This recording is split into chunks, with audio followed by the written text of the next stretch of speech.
Welcome, everyone, to tonight's Bold Ideas in Physics lecture. We apologize for the delay. There's nothing like a technical problem at Georgia Tech to embarrass us greatly. Sorry. So tonight we honor our friend and colleague, David Finkelstein. And David started his career in Georgia Tech in 1976, just to put it in perspective. My name is Deirdre Shoemaker, and I have the fortune of being the Dunn Family Professor of Physics and the Director of the Center for Relativistic Astrophysics. And tonight we celebrate David's life and work through this evening's lecture and through the displays you might have seen in the lobby. So please take a look when you have a chance. This lecture series is meant to invite us to be part of the intersection of creativity, beauty, and impact that illustrated David's work. And I have the pleasure tonight of introducing our speaker for tonight's Bold Ideas in Physics lecture series, Professor Abhay Ashtekar, who was an influential figure in my own research. I actually first met him when I was an undergraduate, so be careful, guys. We'll call it 25 years ago, give or take a few years. And Professor Abhay Ashtekar has a long list of accolades, which I won't list all of them, but he is a member of the National Academy of Sciences in both the United States and India.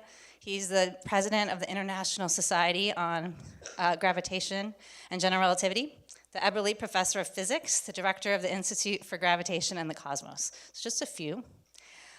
For this evening, however, I think the most important quality about Professor Ashtekar is that he is one of the very few individuals, even physicists, that I know of, whose work truly embraces bold ideas.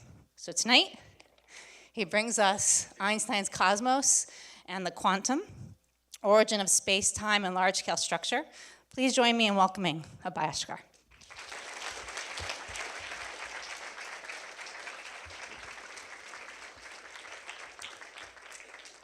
Thank you. I have known David Finkelstein's work since I was a graduate student, and I always admired it greatly for, as you say, for creativity, for originality, and for depth. So it's a great honor for me to speak at this occasion. So the title of my talk, Deirdre already told you, and basically the point is that our view of the cosmos is really shaped by Einstein's theory of general relativity, and that is why it says Einstein's cosmos and the quantum. However, Einstein's theory is a classical theory. In other words, it is rooted in classical physics, and now we have learned that in fact ideas from quantum physics are critical to understanding the very early stages of our universe. And that is why it is Einstein's cosmos and the quantum. And then what I'm going to focus on is this origin of space, time, and the large-scale structure of the universe. What do we know about it today? So the organization is in these parts. First, I'll tell you a little bit about general relativity, because that's really where our understanding of cosmology, today's contemporary cosmology, is based. Then I'll tell you about the application of general relativity to cosmology, and in particular thing that leads to the Big Bang, which is in general relativity, the birth of not only matter, but of space and time itself. Then I'll tell you a little bit about inflation, which tells about provides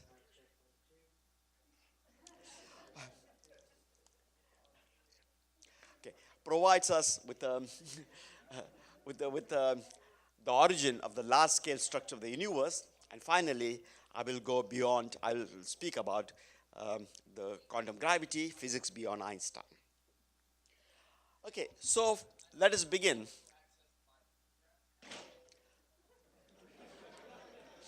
It's entertaining, at least. So let us begin with Einstein's theory of general relativity. So it began a really long time ago. Most of you probably know about Einstein's special theory of relativity, which was invented in 1907 and 1905. And 2 years later, Einstein was invited to write a review article on special relativity. And while doing that, he realized that there is a tension between the Newtonian paradigm of space and time and the fact that in special relativity, we do not have a notion of absolute simultaneity. If there are events in space-time, an event is a point in space and time, space-time, and if there are events in space-time which are separated widely, then you cannot tell in special relativity, there is no absolute meaning to them, these events to be simultaneous. And whereas Newtonian theory of gravity is based on Newtonian ideas of space and time, in which if I move this microphone a little bit, immediately at the same instant, then as you all know, the Newtonian potential or the Newtonian gravitational field at the end of the room changes instantaneously. But in special relativity, signals cannot really travel faster than light, and therefore this was a tension that Einstein started thinking about it. And the resolution was really a new theory of space, time, and gravitation. But Einstein was sort of thinking that if I want to combine gravity, if I want to have a self-consistent description of gravity, which is compatible with Newton's ideas with special relativity idea of space and time, then I would need a new theory of gravity.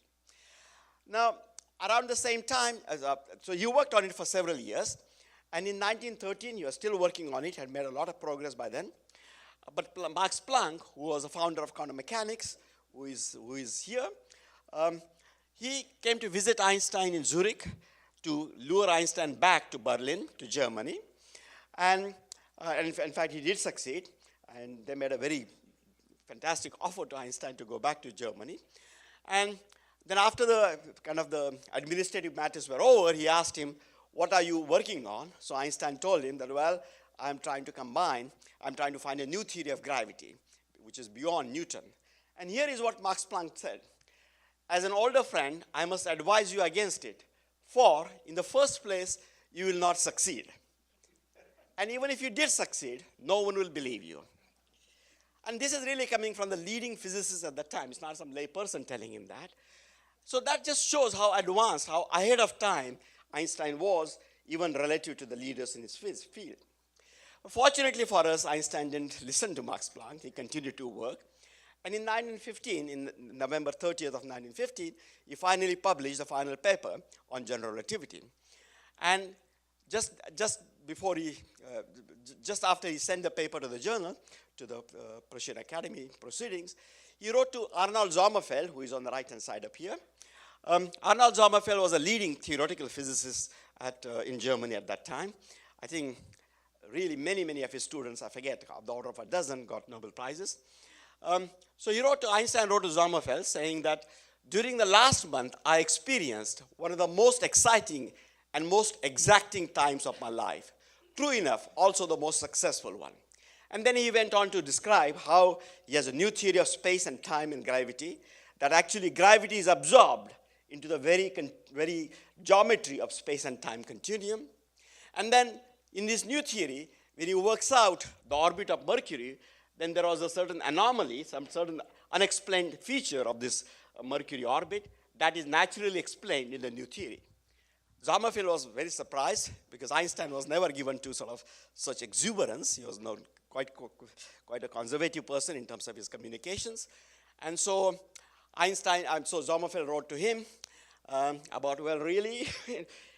And then Einstein's reply to him, which is very uncharacteristic, which is February 8th of 1916, was, of general theory of relativity, you will be convinced once you have studied it. Therefore, I am not going to defend it with a single word. And this really is, might sound arrogant, but really is true, that those of us who continue to study Einstein's general relativity a century later have the same feeling that it's just magnificent theory. And once one studies it, one understands all its beauty and all its depth. So what is general relativity? So here is one slide on general relativity explaining the basic ideas. The first thing is that, since Aristotle's time, the people had introduced the idea of space and time, and always space and time were in the background, right? And everything else, like the planets, the fields, you and me, we all just live in this background. The background is necessary, space and time is necessary for us to function, but the idea is that it is just an arena, it's a stage on which things happen. But in general relativity, this space and time, the geometry of space and time itself becomes a physical entity, like this table, or like this microphone, like all of us. So matter can actually act on geometry of space and time, and geometry of space and time can act back on matter. So it really becomes a physical entity in this particular way, in this precise sense. And gravitational field is thus encoded in the very geometry of space and time. And this is possible because gravitational force, as opposed to electromagnetic force or other fundamental forces of nature, the weak and the strong force, is in fact has a property that it is omnipresent. In other words, it's everywhere in the universe. It doesn't, it's not that you cannot shield gravity like you can shield electric and magnetic fields. And it is non-discriminating in the sense that gravity acts on everything in the same way. It could be a copper ball, it could be a gold ball, it could be some other kind of material. Gravity will act exactly in the same way. And therefore, geometry is also all around us, and therefore, gravity being omnipresent and being non-discriminating could be absorbed into the very geometry of space and time. And as I said before, that there is interaction between matter and geometry. Matter tells space-time how to curve, how to bend, and space-time tells matter how to move. And geometry is intertwined with matter via Einstein's equation. This picture here is a standard depiction of how a massive body, in this case a sun, say, is actually bends the geometry of space and time. So actually space-time is not flat around sun, but it is actually bent up there. And that ball that you see up there is, for example, a planet like Earth, and that actually moves in this curved geometry. And actually in this curved geometry, it is trying to move as straight as it can in a precise mathematical sense called geodesics. It's really trying to move as straight as it can, but because the geometry itself is curved, the paths of shortest distance, the straightest paths, so to say, appear to be curved with respect to, or elliptic, with respect to the Newtonian picture of space and time that was used before. Now, this idea of encoding gravity into geometry is really very, very beautiful. It's really very fundamental. And therefore, for example, Hermann Weyl, who was a leading mathematical physicist of the first half of the 20th century, he wrote, it is as if, with general relativity, it is as if a wall which separated us from truth has collapsed. Wider expanses and greater depths are now exposed to the searching eye of knowledge, regions of which we had not even a presentiment. Things that we hadn't even suspected. Nobody has even had suspected. And suddenly, some curtain was drawn, and suddenly the truth was revealed. And here is what Subramaniam Chandrasekhar, perhaps the leading astrophysicist of the last century, has said about general relativity.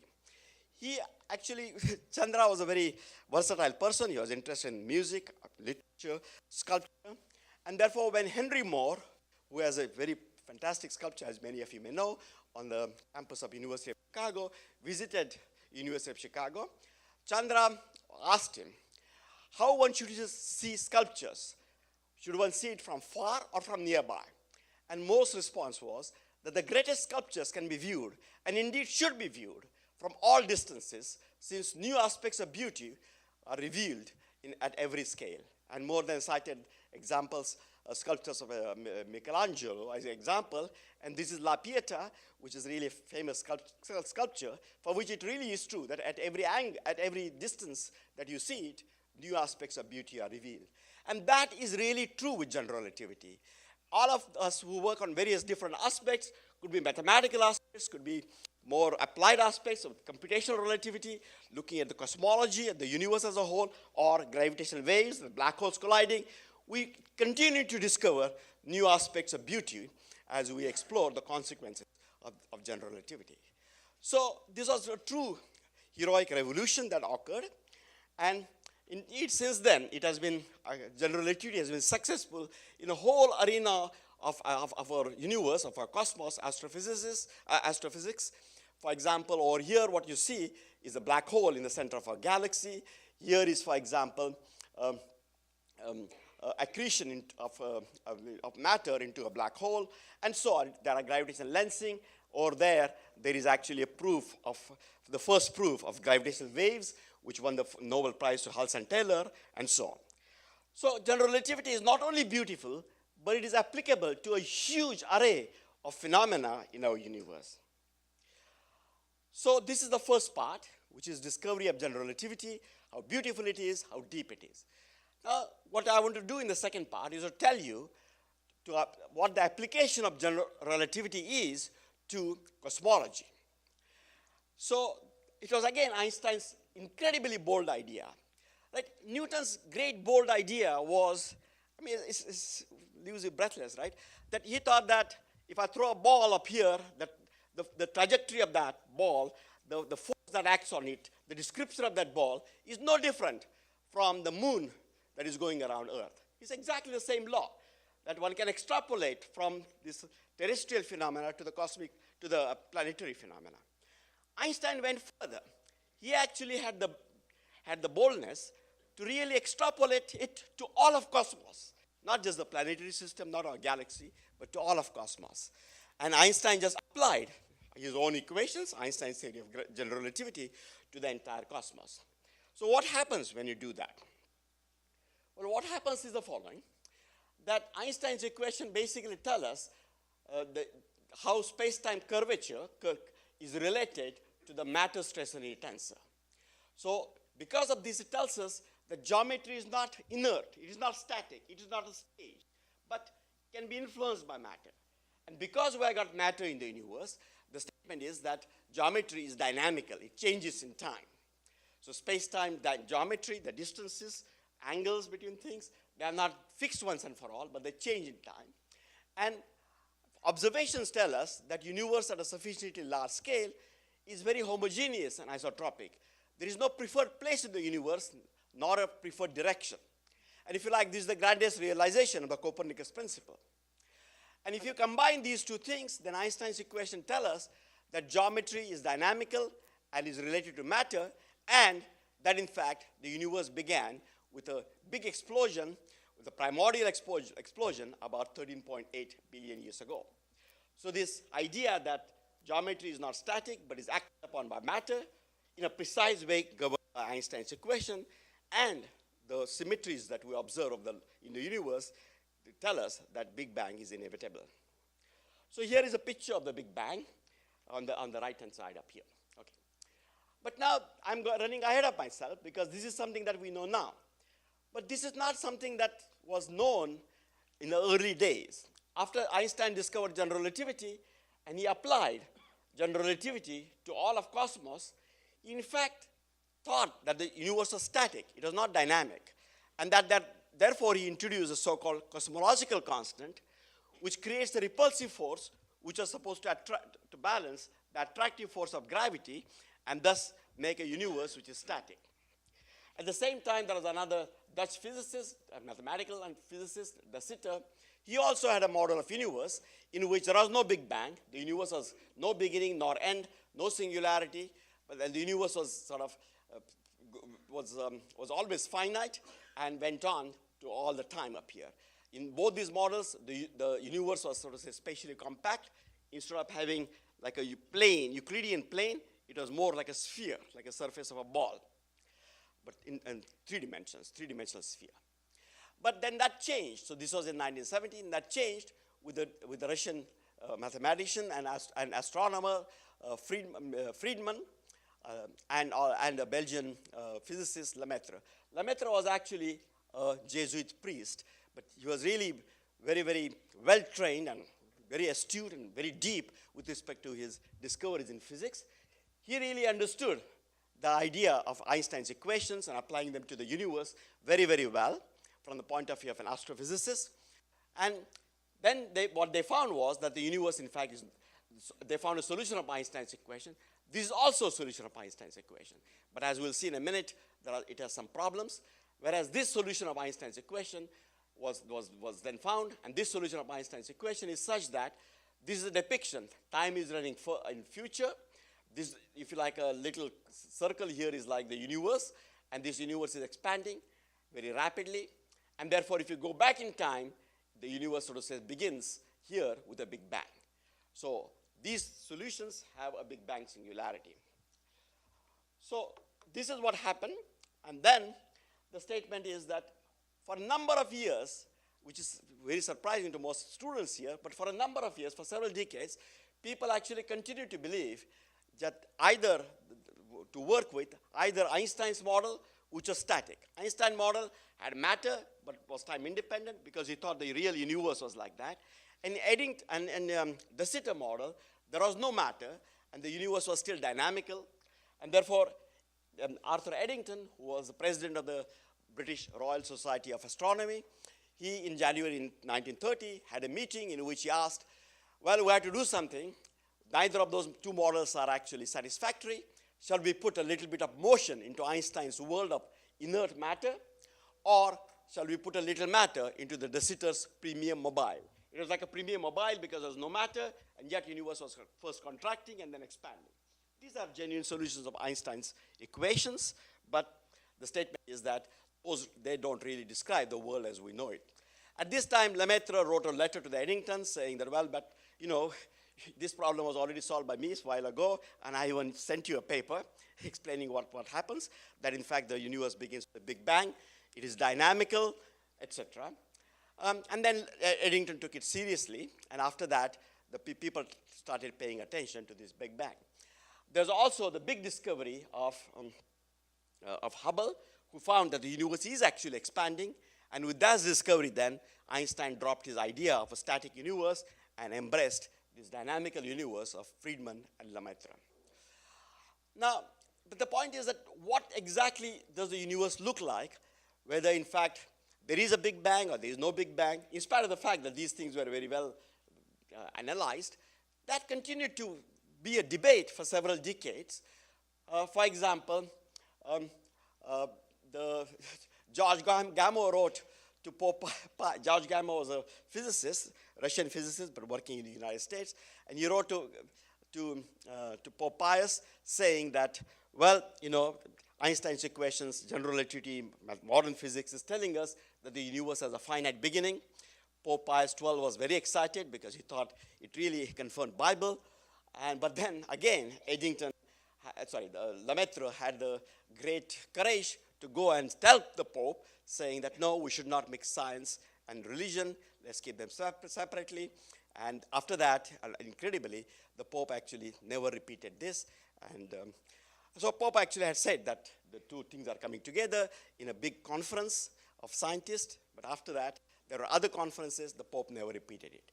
So Lemaitre has the distinction that he corrected the Pope and he corrected Einstein. Then there was also a Soviet program, much later, in the late 50s, led by leading physicists, Lifshitz is the Landau and Lifshitz series, Lifshitz, Kalatnikov, and others, to say that, in fact, the Big Bang is something which is very special, and it's a solution of Einstein's equation, but in the real universe, it is really because of symmetries that you get something which is in infinity, the Big Bang, and that would actually go away in a general solution of Einstein's equation. And similarly, the British school really thought that Big Bang was not really satisfactory, and in fact, the universe should be a steady-state universe, and so on. So there were all these ideas that were floating around, but really, what changed from physics and aesthetics and what changed from mathematics and aesthetics to physics is really the following two things. The first is that nucleosynthesis. You see, we are all made up of atoms, all atoms have nuclei. So where do these nuclei come from? Where does these atoms come from? So the idea was that, well, that in fact these atoms are in stars. The stars are like ovens, they're extremely hot. They cause actually fusion, as you probably heard of it. They cause fusion so you can have simple hydrogen atom, and in sun it is converted into a heavier helium atom. And then and this nucleus process actually keeps continuing, and more heavier atoms are born. But then when people did precise measurement, they found that while there are enough stars to actually account for the observed abundance of heavy elements like iron, gold, copper, etc., calcium, but the lighter elements, hydrogen, helium, lithium, etc., their abundance could not be explained by just looking at the stars. Those ovens are not enough to create as much helium and lithium and so on in the universe as was actually observed. And therefore, the idea came that maybe there was another oven in the universe, a hot phase of the universe, which occurred very, very early on. And then this was really the Big Bang, where in fact the universe was supposed to be very hot. And this is the first idea that came from physics. And the second idea was that there had to be a cosmic microwave background. So the idea is that in the early universe, the matter and radiation were kind of in equilibrium. As the universe expanded, it cooled, and then the matter and radiation fell out of equilibrium. And then at that time, the radiation could travel freely, and that is what is called the cosmic microwave background, and it surrounds us. And this was something that was actually detected. And from 1965 onwards, Dickey, Peebles, Roll, and Wilkinson really worked out this theory about and observations about this nucleus, about this cosmic microwave background. So these two physical facts changed our view of the universe. The universe was not in a steady state. It really had a hot beginning. The universe was really dynamic. It is really cooling, and so on. So now, what I want to now look at is the following. Something spectacular happens. So this decoupling between matter and radiation occurred when the universe, so this is again time and this is space. So this decoupling occurred very early on when the universe becomes transparent. That is when the universe was about 380,000 years old. Now the universe is 14.4 or so billion years old. So this really happened in a very, very early universe when the universe was very young. But these photons have been traveling all this time, and they can actually be detected on Earth now. And that is what actually has been seen with this cosmic microwave background. And there has been spectacular successes over the past 2 decades. And there is a powerful interplay between theory and high precision observations, especially through the space missions. And these space missions are called Planck, WMAP, and Planck. So these were satellites which were sent out, which actually studied the cosmic microwave background and its properties. So these are just pictures about the first satellite, the microwave, the COBE, the Cosmic Microwave Background Explorer, and the second one is called Wilkinson Microwave Anisotropy Probe, or WMAP. And then more recently, there has been the Planck satellite, which was launched in 2009, and it released its first data in 2013. And then this is the headlines from New York Times, which say that astronomers released the latest and the most exquisite baby picture yet of the universe on Thursday, and so on and so forth. And then the last data release was done in 2015, and that is, to us, the most accurate picture, observations about the universe. So what is happening with cosmic microwave background? So the cosmic microwave background, what we learned was that the universe was extraordinarily homogeneous in the early phase. So it was really, as Lemaitre had envisaged, is extraordinarily homogeneous except for some tiny fluctuations. And these fluctuations are in one part in 10 to the 5, in 100,000. So when the universe was 380,000 years old, the universe was extremely homogeneous, as Lemaitre had envisaged. And in fact, the radiation was really perfect black body with temperature as seen today, after the cooling down, of about 2.73 degrees Kelvin. And these explorers, the satellites that I showed you, they actually plotted what is the distribution of intensity versus frequency, and they really had this beautiful plot, which is really follows the black body very, very accurately. So now, the even more interesting thing. To me, this is kind of makes life so fantastic, right? I mean, we start when the universe was only 380,000 years old. It was almost homogeneous, except for this tiny inhomogeneities of 1 part in 10 to the 5, very, very small. And then what we can do is we can use our known physics and astrophysics, that known laws that were well established, to say that, well, if in fact early on there were these tiny fluctuations, what would happen to them today? And basically, wherever the universe is little more dense, more matter flows into it. Wherever it is little less dense, matter leaves that area and goes to places where the matter is more dense. And therefore, structure is formed. And this is kind of a picture of the kind of structure that we get. And the point is that really our known physics and with computer simulations, starting from these initial conditions, we arrive at a picture where the universe looks like that. And this picture is something that is verified observationally. It's essentially this picture that we actually see, and in fact, we know how to go from here to here. So it's fantastic, right? The large-scale structure of the universe is traced back to the time when the universe was quite young. This is today. This is when the universe was quite young. And this is a true triumph of general relativity and all of known physics. Again, I like to this analogy. If you take 380,000 years and you divide it by the current age, which is 14.4 billion years, you get a number, and that number is the same as 1 day divided by 100 years. So this means that in human terms, if you have a snapshot of a baby 1 day after the birth, supposing we had our science, our physiology, microbiology, biochemistry, understood so deeply that I could just put in this picture and out comes, computer spits out what the person would look like when the person is 100 years old. Imagine how much one would need to know. And that is what we know about the universe. This is the baby universe. This is the 100-year-old universe, if you like, in this human term. So that, I think, is something spectacular. We are very lucky to live in such a time that we understand so much. But of course, physicists, astronomers, astrophysicists are never satisfied. We understand so much, but then they ask, well, yeah, that's nice, very beautiful that we can come from here to here, but where did this come from? Right?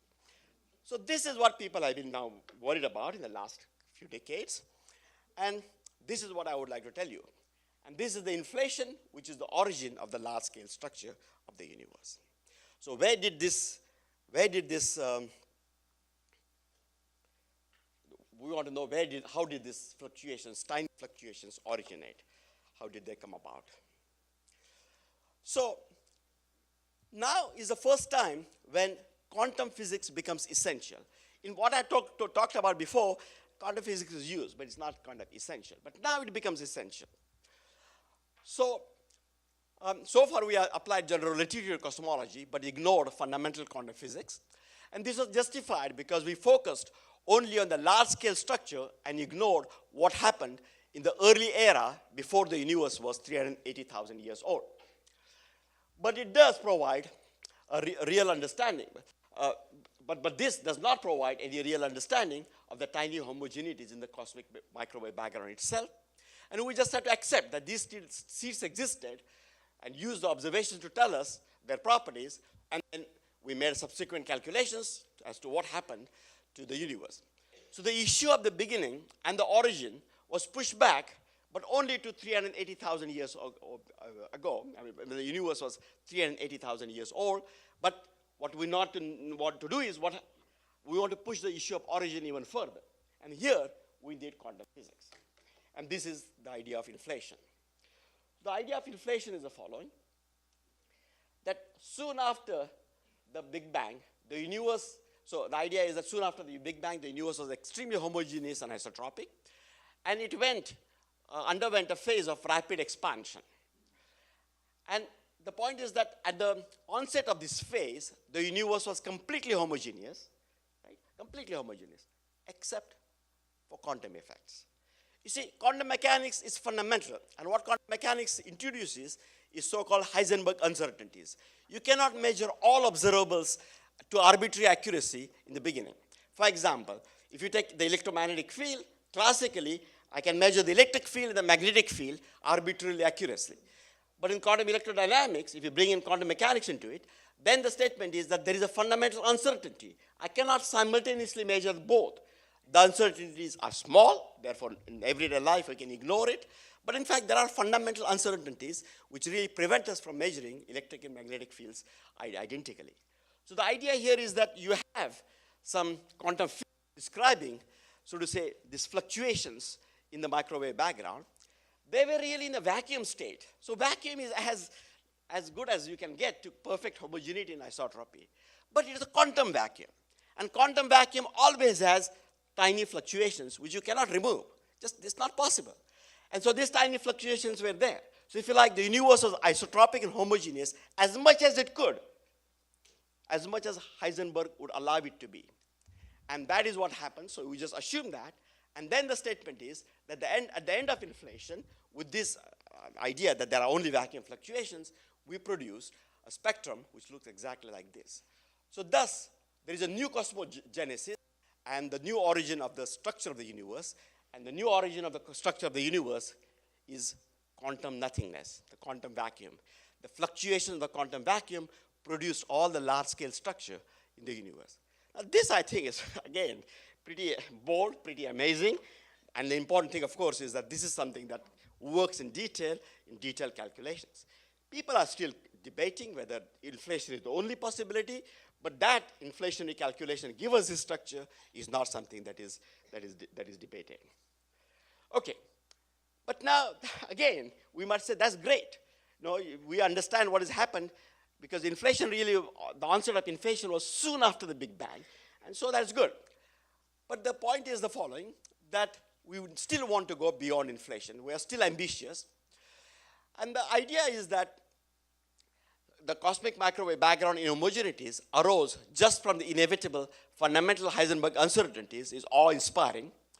But there is a fundamental problem, namely, inflation continues to assume that the space-time is described still by classical general relativity. And in classical general relativity, if you go back in time, there is Big Bang. Big Bang is a configuration at which physics just breaks down because there are just infinities and you cannot calculate anything. So physics just stops at the Big Bang. And everything that we know in physics today is that whenever this happens, it is a signature, it's a sign, it's a signal that we are using a theory which is not sufficiently deep, which is not applicable. We are pushing the theory beyond its domain of applicability. So the Big Bang is really a prediction of general relativity in a domain where it is not applicable because it just ignores quantum physics. And we need to bring in quantum physics. So we need a complete union, and that complete union is quantum gravity. So here is a picture. Oops, I don't know how to do this here. Good. Here is a picture. So let me just first explain what it is and then run the simulation once again. So in inflation, there is a certain scalar field. And if you go back in time, the scalar field also rolls down a certain potential. And then as it rolls down the certain potential, what happens is, I don't know what stopped. This is not supposed to do. Right. Okay. So as it rolls down the potential, the energy density in the inflaton sort of increases. It's very, very low in the beginning. It increases, but then the volume of the universe shrinks, becomes almost zero, and the energy and density becomes infinite.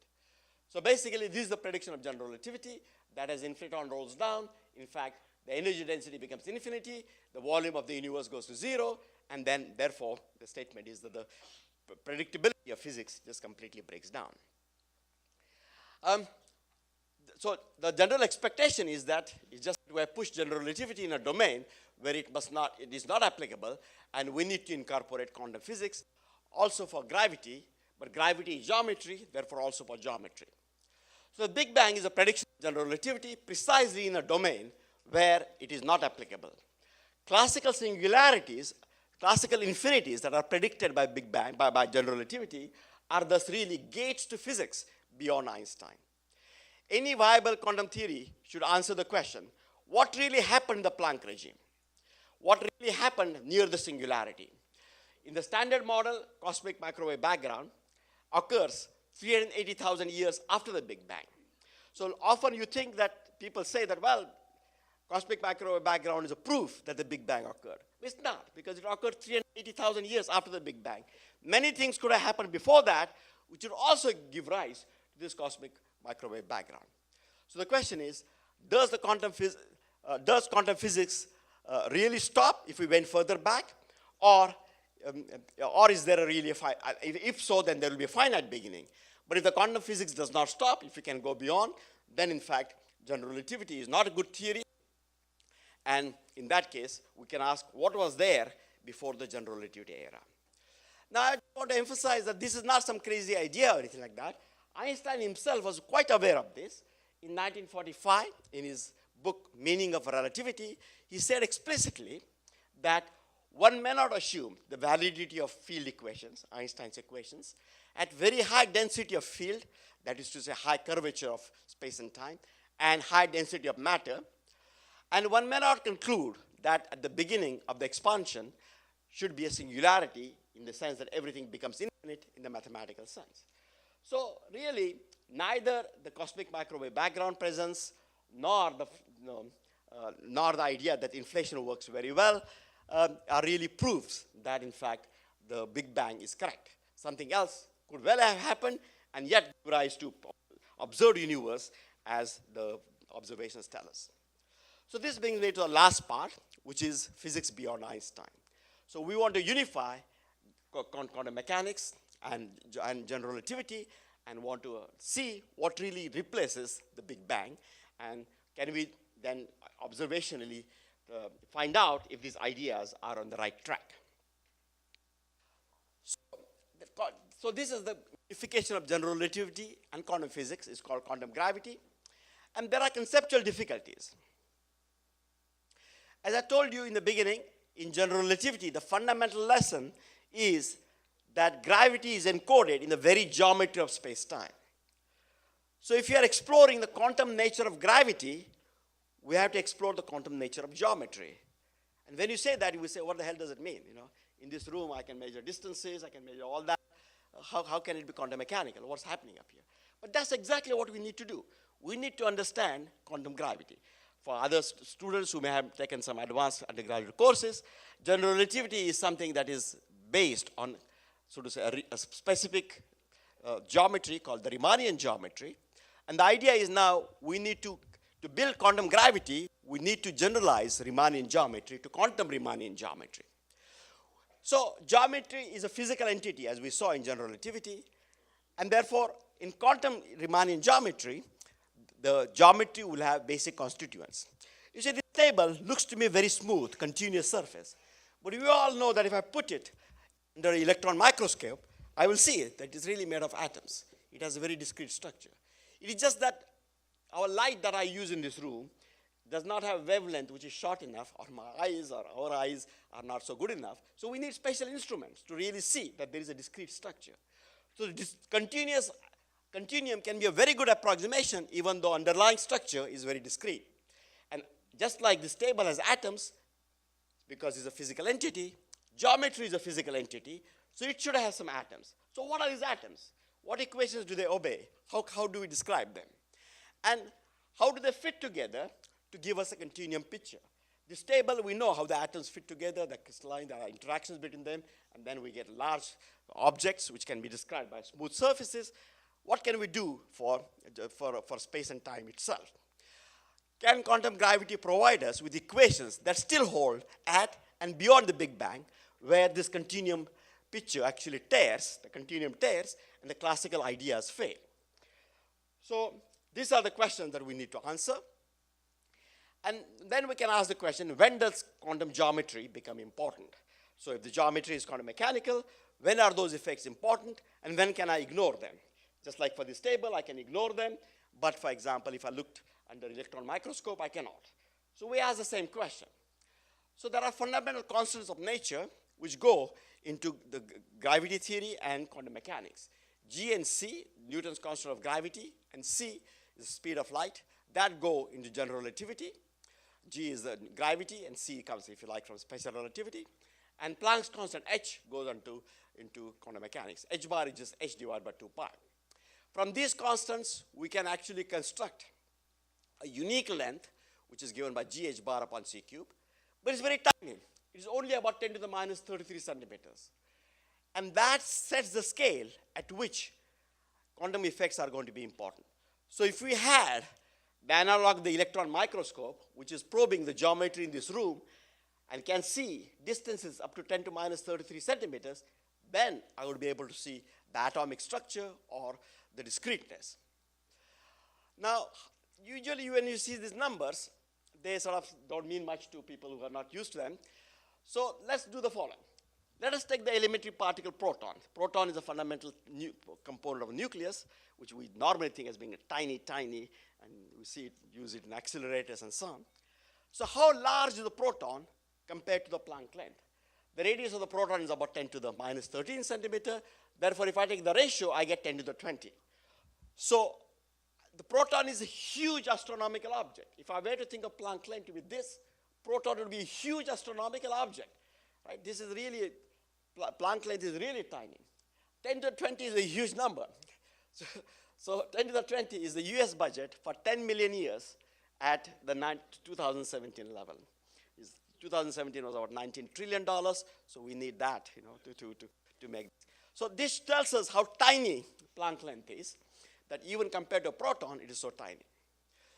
But it comes to forefront at extremely high, when the space-time is curved very, very much, or the matter density really is very, very high, then the statement is that general relativity fails and this quantum geometry effects become important. In terms of matter density, there is similarly a Planck length, similarly there is a Planck density, and it is about 10 to the 94 grams per cubic centimeter.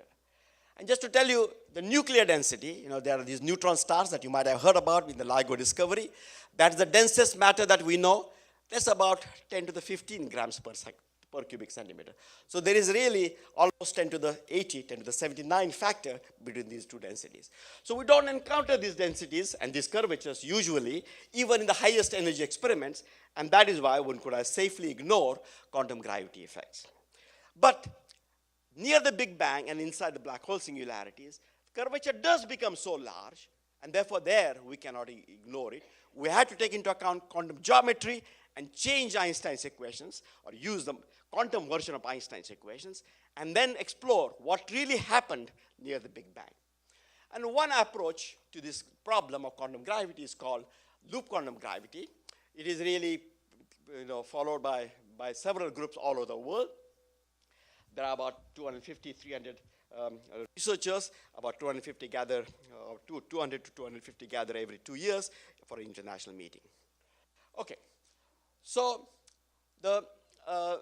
what is the hallmarks of loop quantum gravity? It retains the Einstein fusion of geometry and gravity, but uses quantum geometry instead of classical geometry that is used for Einstein. So the idea here is that continuum space-time is only an approximation. And at a fundamental level, not only is matter quantum mechanical, but space-time geometry is also quantum mechanical right from the birth, so to say. Continuum is an approximation that emerges later. And brand new mathematical and conceptual tools are therefore needed, because if we want to deal without the space-time continuum, and this is what was done. And the key idea here, if you like, the atoms of geometry, or the fabric of space, that turns out, and these are very detailed, people 10 years to develop these mathematical theories, build what is required. So these are very detailed theories. The fabric of space-time is woven by one-dimensional quantum threads. So the fundamental constituents of geometry are really one-dimensional. And I already gave this example yesterday, which is that it really is like my shirt, right? If you look at my shirt, it looks like a two-dimensional surface. Space looks like a three-dimensional continuum up here. But shirt is really woven by one-dimensional threads. They're just so closely packed together that for all practical purposes, it looks like a two-dimensional continuum. So similarly, the geometry in this room looks like a three-dimensional continuum because we are not looking at the microscopic structure. At the microscopic structure, the fundamental excitations, according to loop quantum gravity, are one-dimensional, but they are just packed in a coherent way and very, very dense way to give us this continuum picture, which works very well, so long as you don't probe what is happening at the very high curvature. But of course, if you want to know what happened near the Big Bang, there, if you like, the analogy of this fabric is that the fabric tears. We cannot describe anymore what is going on in space-time geometry using Einstein's continuum. We have to look at its building blocks, and these building blocks are these one-dimensional fibers. And so the equations of loop quantum gravity do not break down because they refer to these fundamental building blocks, and there are major departures from Einstein's equations near the Big Bang. But once the matter density is only about 10 to the 4, 10 to the 5 times Planck density, general relativity starts becoming an excellent approximation. So space-time continuum of general relativity tears, but the quantum threads have a precise, well-defined behavior that is given by the equations of loop quantum gravity, and quantum physics does not stop. Loop quantum gravity equations tell us that there was no Big Bang. all physical quantities remain finite. Space-time curvature, for example, is huge. It's about 10 to the 78 times what it is on the surface of a solar mass black hole, but it's finite. Nothing becomes infinite. Equations remain predictable. There is no problem. So here was a cover story in the New Scientist. Basically, the idea is that there is a previous branch of the universe which then bounces. Instead of becoming singular, it actually bounces back and becomes our current branch of the universe. So here is a picture again in loop quantum gravity. What happens? Again, we got the scalar field which is going down, just like in the other case. And now, however, the matter density, now we're going from right to left instead of, right to left instead of left to right. But the matter density, however, remains finite. So matter density, however, as you can see up here, it actually remains finite. It doesn't blow up. It's a maximum about 0.41 Planck length, Planck density, and then again it becomes very, very low. Here again, the universe is going back in time, and it does not stop. The volume does not become zero. It really becomes some finite volume up here, and then the universe actually bounces back. So if you like, this is going back in time. If you are going forward in time, the universe is contracting. It contracts to a minimum radius, not zero, and then expands out to infinity. So these are the predictions of loop quantum gravity, or loop quantum cosmology. So here is again, I've written those predictions. Quantum geometry, what happens is that basically, coming from past to future, in general relativity, if the universe was contracting, it would collapse and make a singularity. But now, there is a new repulsive force, which is of quantum mechanical origin, which actually makes the universe bounce. In the standard cosmological models, the universe bounces, and the pre-Big Bang branch is joined to the post-Big Bang branch. So this is the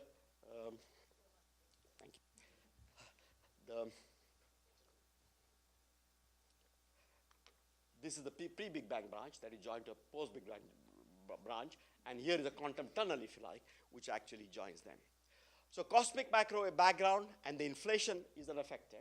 We can reproduce the ideas, the results of that were obtained there in loop quantum cosmology, and therefore the statement is that to assume that Einstein's theory is correct all the way to the singularity is just not tenable. And there is a satisfactory replacement which does not contradict any observations that we know. Okay, so now I'm almost done. So what are the examples of so this is not I mean, one might say, well, this is something weird, really, this quantum mechanical force being so strong.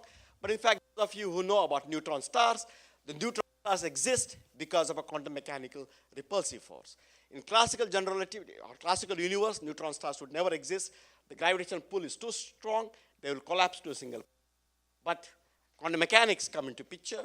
In that case, because the neutrons are fermions, there is a certain repulsive force which is quantum mechanical in origin, and that creates these objects. So these are these huge stellar objects in sky which can exist because of quantum mechanics. And we're seeing similar thing repeated at the level of the Big Bang. Okay. Now, what we have done is a quantum gravity completion inflation. The Big Bang singularity of general relativity is tamed in loop quantum cosmology and is replaced by the big bounce, where all physical quantities are finite. And there are certain observational consequences. I will not go into too many details about it, but the observations from Planck mission show certain anomalies which are not explained naturally by standard inflation. And now the work is in progress to show that, in fact, these can be naturally explained starting from the big bounce of loop quantum gravity, as opposed to just assuming that there was a Big Bang. Okay, let me summarize. So general relativity is a deep and marvelous theory, conceptually compact and supremely beautiful, and it accounts for many, many astrophysical phenomena. So this combination of aesthetic beauty, mathematical elegance, and such huge applicability makes it very attractive, very beautiful. In cosmology, we apply general relativity, and then the statement is that given the observed tiny inhomogeneities in the cosmic microwave background of the young universe, general relativity and known physics successfully predict the large-scale structure we observed some 13.8 billion years later. I'm adding 380,000 years and so on. However, general relativity is incomplete because it ignores quantum physics that is crucial in the early universe. Its predictions that the Big Bang is the beginning cannot be trusted. So the topic of this talk is really origin of space, time, and large-scale structure. And the statement is that general relativity says that the origin is in the Big Bang, but that cannot be trusted. Furthermore, the large-scale structure is something that we can understand using quantum physics. The impressive advances over the past 2 decades have occurred by taking into account quantum physics on cosmological classical space-time. Inflation leads to a successful paradigm to account for the tiny fluctuations that are in the cosmic microwave background that general relativity needs as seeds to lead to the large-scale structure. But because space-time is classical, the Big Bang singularity still persists, and physics does not stop there. For conceptual coherence of fundamental laws, we need an even grander, deeper theory from which general relativity and known quantum physics emerge as limiting cases. And this would be the theory of quantum gravity. We do not have a complete and satisfactory theory of quantum gravity, but there are some candidates, and I described to you one approach which has had a lot of success, loop quantum gravity. In loop quantum gravity, quantum matter as well as geometry are quantum mechanical from start.